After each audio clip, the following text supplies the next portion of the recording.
The room felt suffocating, the air heavy, as he sat there, staring at her.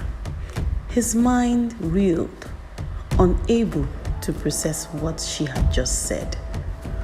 Across from him, she leaned back in a chair, her eyes half closed, as though she had just shared an inconsequential secret. Her name was Amina.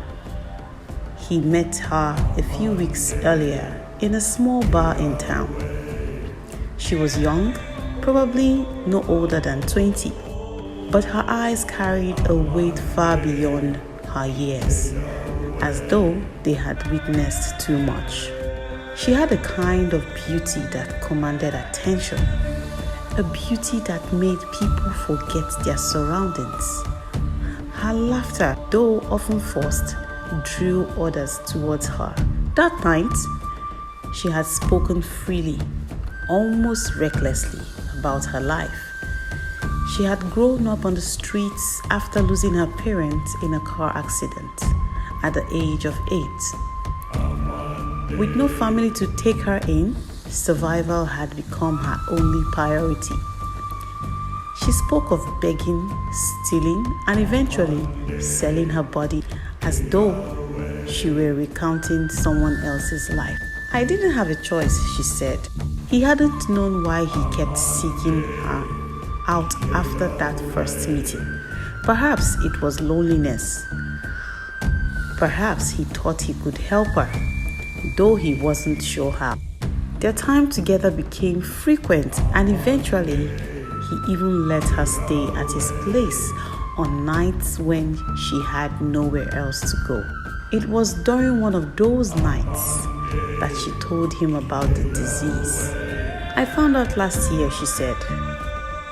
I've got HIV. I got it from some guy, maybe a few guys.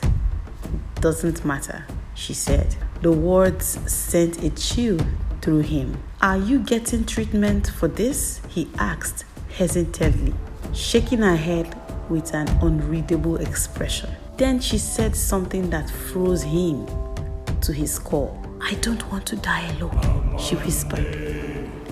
If I have to suffer, why shouldn't others? He couldn't find the words to respond. When he finally asked her to leave, she didn't protest. She simply gathered her things and walked out like nothing happened. He sat there for hours after she left, haunted by her words. His thoughts kept on spinning in every direction. He couldn't put himself together. Should he go to the police? Should he go to the hospital? Or should he just scream his soul out? The next morning, he went to get tested. He hadn't received the result yet, but yet he was so frightened. He didn't even know if he would ever see her again, but he couldn't get her out of his mind.